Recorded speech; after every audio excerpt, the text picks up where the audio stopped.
E aí, meus queridos alunos, como estão? Tudo bem? Como tá os estudos em casa aí? Seguimos forte, tranquilo? Espero que sim. Bom, como a gente parou na última aula, a gente começou a trabalhar contratos de trabalho, a gente falou sobre os principais requisitos, sobre as características do contrato de trabalho. Hoje, nós vamos seguir e finalizar a unidade 3 falando de suspensão e interrupção do contrato de trabalho e medidas de segurança do trabalho. Vamos lá, então, não vamos parar. Primeira coisa, então, nós temos que distinguir o que é suspensão e o que é interrupção do contrato de trabalho. Suspensão é quando há a suspensão temporária, ou seja, o empregado deixa de prestar os seus serviços temporariamente e, consequentemente, ele não recebe salário. Então, esse período de suspensão do contrato é um intervalo, efetivamente, ele não recebe salário, não conta para o tempo de serviço, em regra, não conta para o tempo de serviço. A interrupção, por sua vez, também não há a prestação do serviço, o empregado não vai prestar os seus serviços, porém, a diferença é que na interrupção ele continua recebendo salários e, regra, conta o tempo de serviço também. Então, essa é a grande diferença. Ambos os casos, não há prestação do serviço efetivo do empregado, ele não vai trabalhar. Porém, na suspensão, ele não recebe salário nesse período e na interrupção, ele recebe salário nesse período. A primeira característica, então, é essa. Ó. Falamos em suspensão do contrato, nós vamos ter aquelas hipóteses em que o empregado temporariamente deixa de prestar os seus serviços e, em contrapartida, o empregador deixa de remunerá-lo, deixa de pagar o salário e as demais vantagens que porventura, ele receba. O que mais? Durante esse período de suspensão do contrato, o empregador não pode demitir o empregado. Esse contrato fica suspenso e, por sua vez, não pode haver a rescisão imotivada. Só vai poder caso haja hipótese de justa causa. Então, aquelas hipóteses que justificam a rescisão, quando ocorre de fato a justa causa do empregado, aí sim é hipótese de rescisão. Ou outras demais situações de força maior, algo que inviabilize a continuidade efetiva. Não há como haver, mas a regra é que ele vá perpetuar durante esse período de suspensão. O que mais? Uma outra característica importante. Não pode ser estipulado outra causa de suspensão, senão aquelas previstas na lei. Nós já vamos ver as hipóteses de suspensão e são essas. Não pode as partes criarem uma nova hipótese de suspensão do contrato. Em razão disso, que esse período de quarentena, em razão do coronavírus, que gerou muita discussão se era possível, se poderia haver a suspensão, até que o Executivo, então, emitiu a medida provisória 936, de 1º de abril de 2020, na qual se criou uma nova hipótese de suspensão. Por quê? Porque a suspensão do contrato ela deve estar prevista em lei. Então, faltava uma medida legal. A medida provisória tem a mesma força de uma lei ordinária, por isso que ela é admitida, então, essa possibilidade. Durante esse período aí, no período de calamidade pública, é possível, então, a suspensão do contrato de trabalho por 60 dias, em que o empregado deixa de trabalhar e também não vai haver uma remuneração.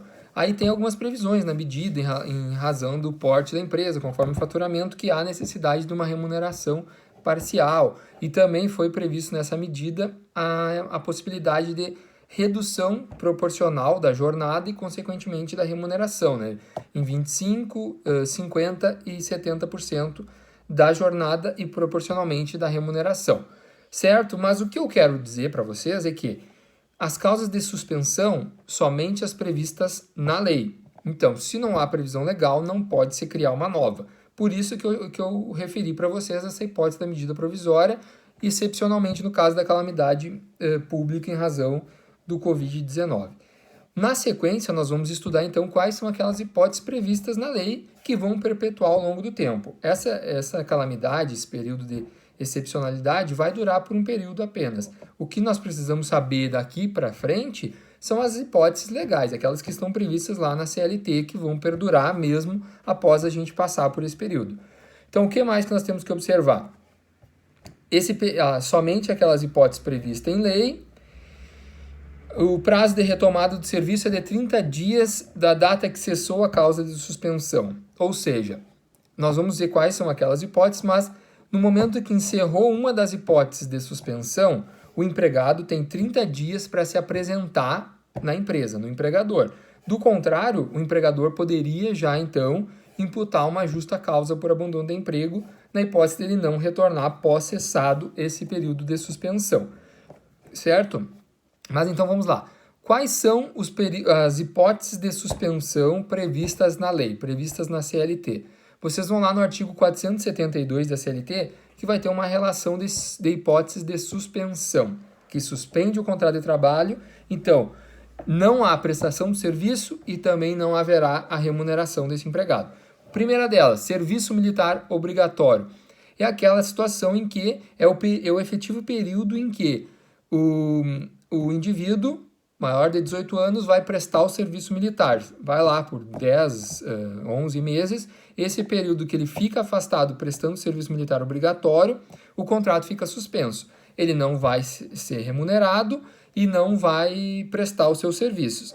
O detalhe em relação especificamente a essa hipótese de suspensão é que o tempo do afastamento será computado para todos os efeitos, portanto, esse tempo que o contrato ficou suspenso vai contar como tempo de serviço lá para futuramente uma eventual aposentadoria ou até mesmo para adquirir a condição de segurado do INSS, como inclusive para os depósitos do FGTS. Esse período também vai haver a prestação dos depósitos do FGTS desse contrato suspenso. Apenas não receberá salário, certo? Outra situação, encargos civis públicos, ou seja, aqui é aquela situação em que o empregado ele se elege a um cargo eletivo, pode ser do Congresso Federal, Câmara de Vereadores, Assembleia Legislativa no âmbito estadual, qualquer cargo eletivo do qual ele seja eleito, ou até mesmo no Poder Executivo, né, ele vai ter o contrato suspenso. Esse período ele não presta serviço e não recebe salário. Enquanto ele estiver no exercício desse mandato, de um cargo eletivo, fica o contrato de trabalho suspenso. O que mais? Mandato sindical.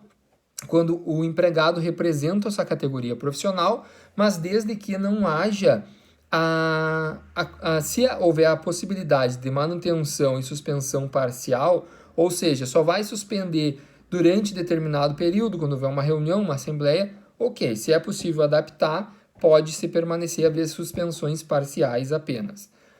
O que mais? Suspensão disciplinar.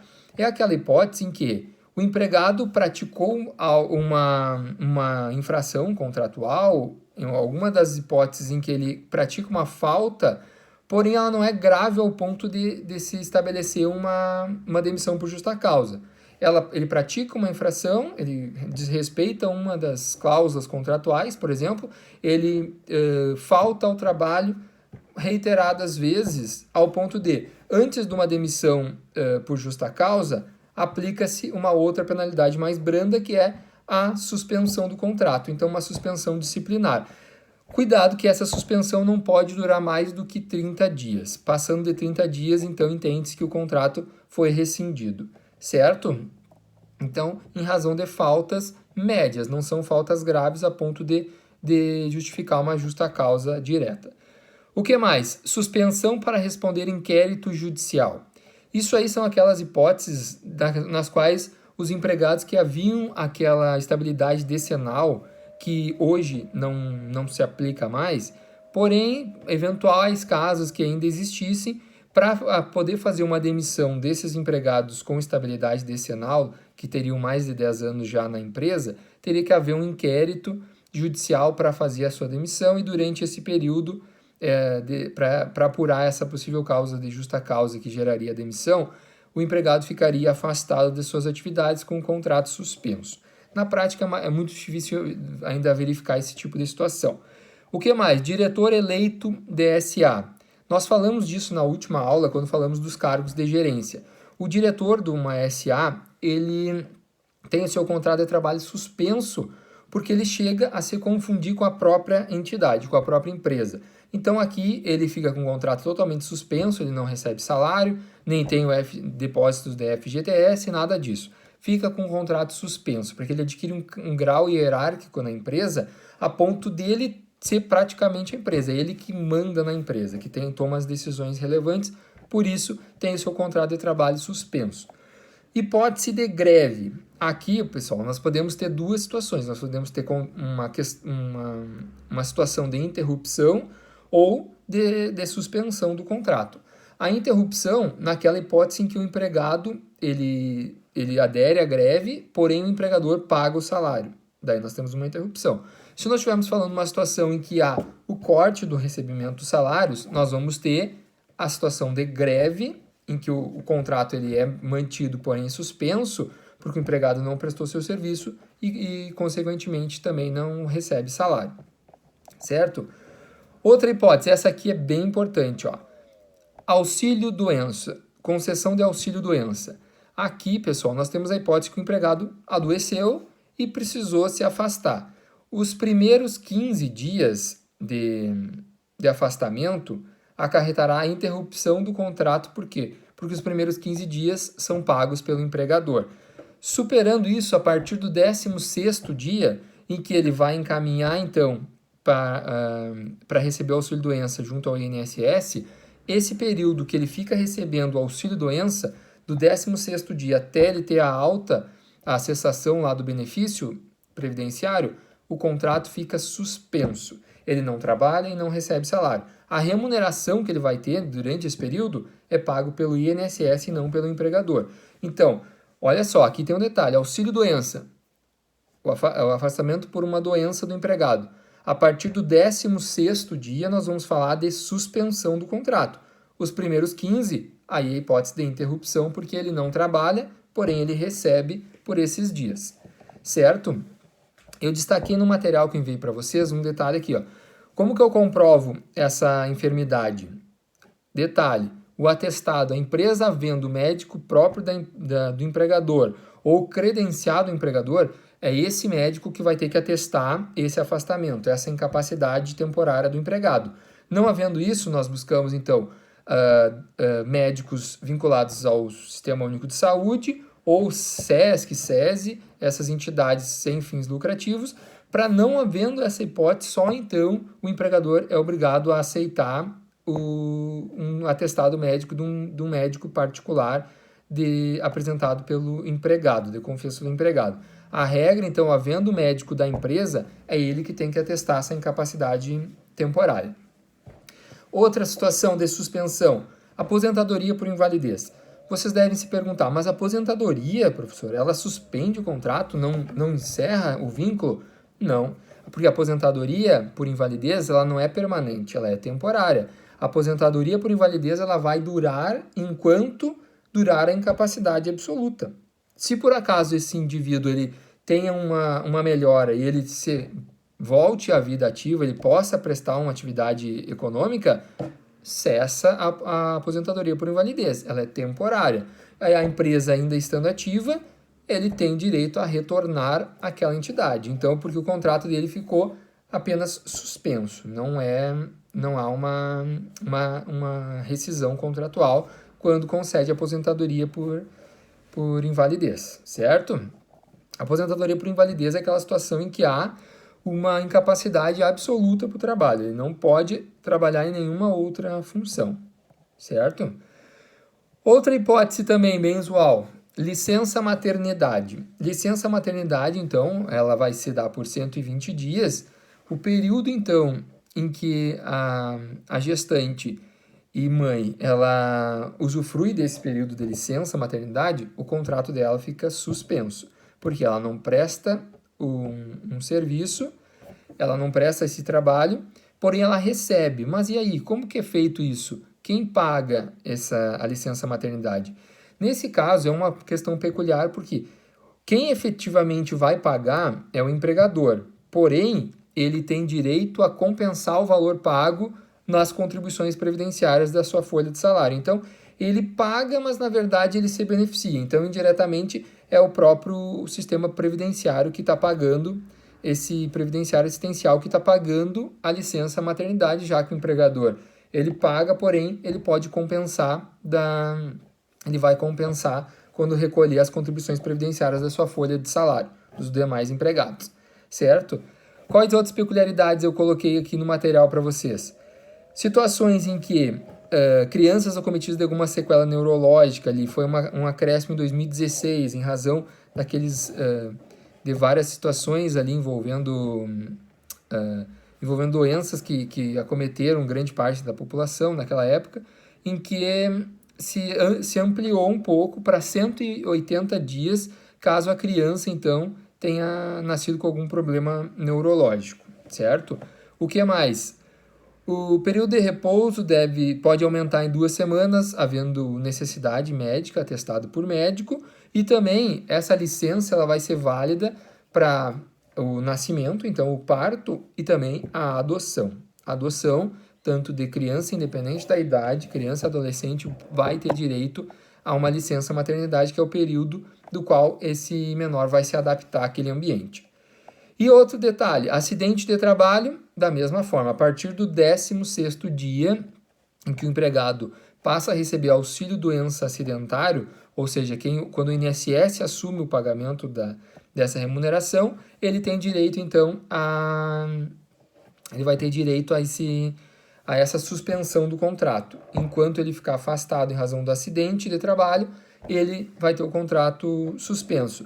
Um detalhe aqui, assim como aqueles que estão no exercício da atividade militar obrigatória, também continua-se realizando o depósito do FGTS e o tempo do serviço do contrato ele é contabilizado para todos os efeitos.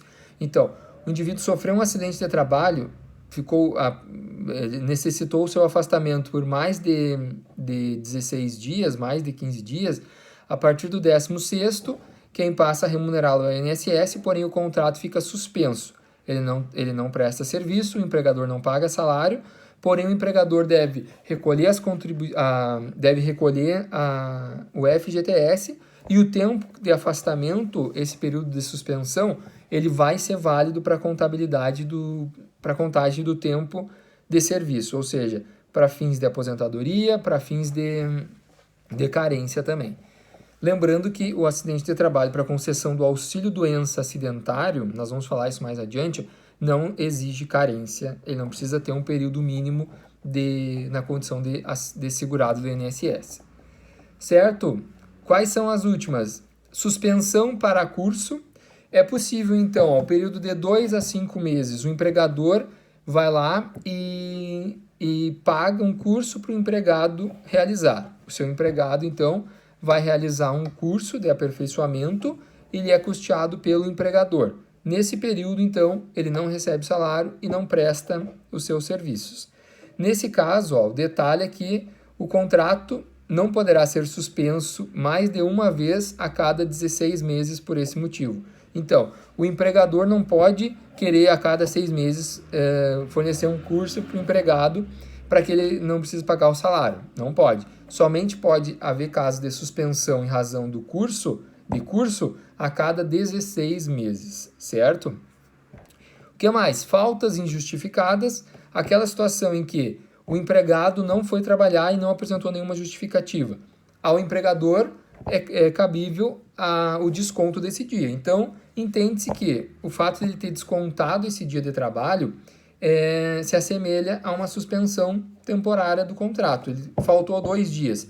Nós não vamos pagar o referente ao salário desses 2 dias, então houve uma hipótese de suspensão. Ele ficou sem trabalhar e também sem receber por esses dias não justificados. E, por fim, afastamento por até 6 meses.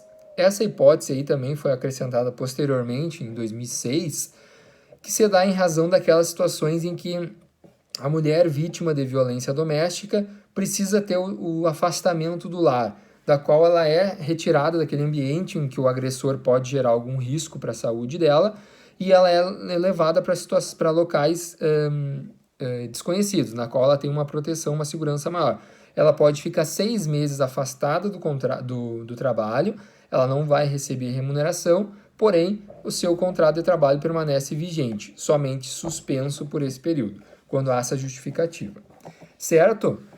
Bem, essas são as hipóteses legais de suspensão do contrato de trabalho, aquelas em que o empregado não trabalha e não é remunerado por isso.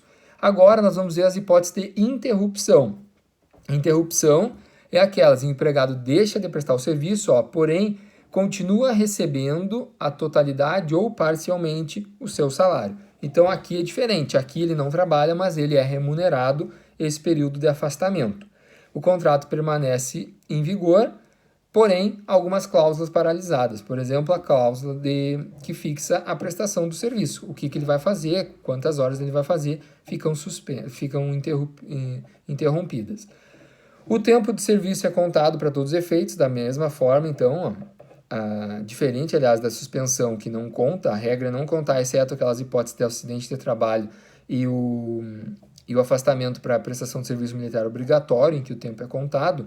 Na interrupção, o tempo de trabalho permanece contabilizando, ele é remunerado, ele recebe salário e o empregado apenas não presta o seu serviço, certo?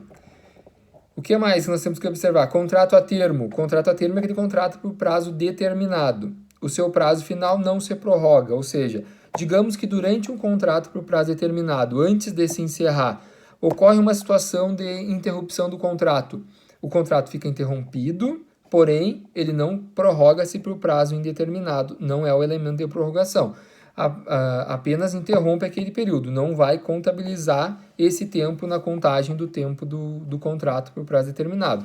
Se ele era por prazo de 12 meses e ficou interrompido por 2 meses, nós vamos ter 14 meses, digamos, desde o início até o término do contrato, porque esse período de interrupção não vai contar para a contagem do tempo efetivamente do contrato por prazo determinado. Certo? Vamos lá, quais são essas hipóteses de interrupção? Nós vamos ver que tem algumas também previstas na lei. Primeira delas, ausências legais previstas no artigo 473. Aqui, diferente das causas de suspensão, que elas estão lá num único dispositivo, aqui nós vamos ver que tem vários artigos, mas eu fui colocando no material de vocês, eu vou citando aqui, mas para vocês irem acompanhando. Aqui nós tivemos que compilar as hipóteses de interrupção. Primeira delas, aquelas previstas no artigo 473. O 473 traz hipótese em que o empregado pode se ausentar do trabalho e é justificado a sua ausência. Então, essas são as hipóteses em que a lei garante o seu afastamento, como 2 dias consecutivos no caso de falecimento do cônjuge, filhos, pais e irmãos, até 3 dias consecutivos no caso de casamento, 1 dia a cada 12 meses para doação voluntária de sangue. São hipóteses em que, independente da vontade do empregador, o empregado tem direito a exercer esse afastamento. Ele vai se afastar, vai continuar contando o tempo de serviço, vai receber o salário durante esse período. O que mais? Ausências previstas no artigo 131, inciso 4º da CLT, quando for autorizado pela empresa e não haverá desconto de salário. São situações em que o empregador, ele admite, pode se estender, então, aquelas do 473, por exemplo, faleceu o filho, a legislação estabelece 2 dias, mas o empregador pode dizer para ele, tu não precisa vir 7 dias. Esses 7 dias, nós vamos ter uma hipótese prevista lá no 473 de 2 dias e todo o restante está lá no 131, inciso 4, em que o empregador admite, ele aceita que o empregado não vá e continua pagando o salário dele como se nada tivesse acontecendo. Isso é comum de acontecer em N situações, né, em que há uma sensibilidade do empregador diante de uma situação e ele autoriza o afastamento do empregado nessas hipóteses, certo? Pontualmente aqui, para a profissão de professor, tem algumas peculiaridades. Esses prazos se estendem em algumas situações. Aí, olha só, se estende para 9 dias de afastamento, na hipótese de licença gala. Licença gala é quando eu estiver falando de casamento.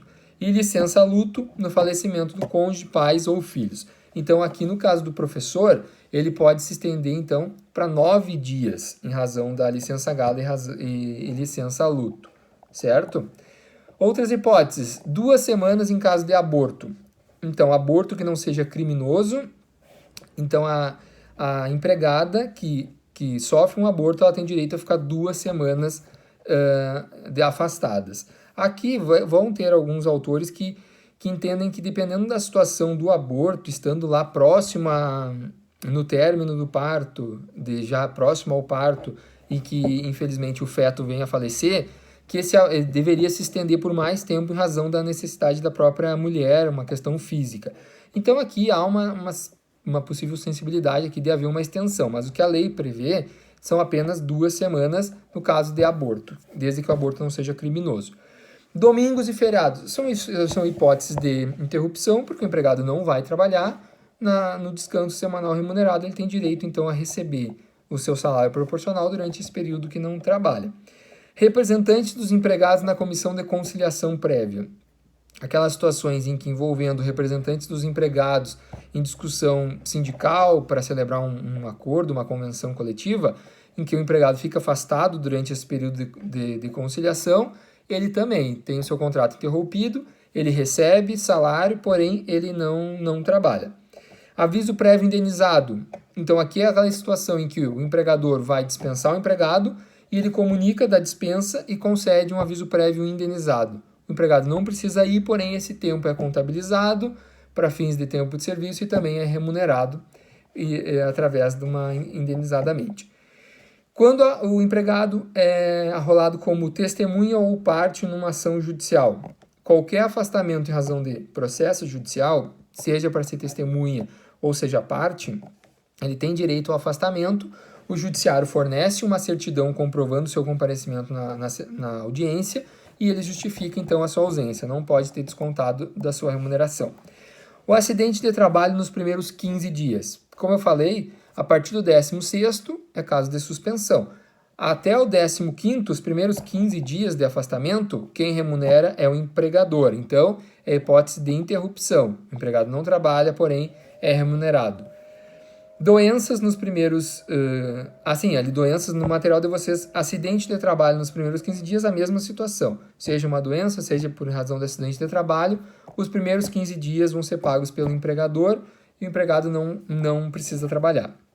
Afastamento para inquérito por motivo de segurança nacional. São situações extraordinárias quando há o afastamento do empregado em razão de uma situação que possa gerar um risco, um risco à segurança nacional. O empregado é afastado das suas atividades, até para que não prejudique essa investigação, e pelo prazo máximo de 90 dias. Então, 90 dias ele pode ficar afastado, o prazo máximo de interrupção, né? A partir dali a suspensão, os primeiros 90 dias ele é remunerado, a partir de então ele deixa de ser remunerado.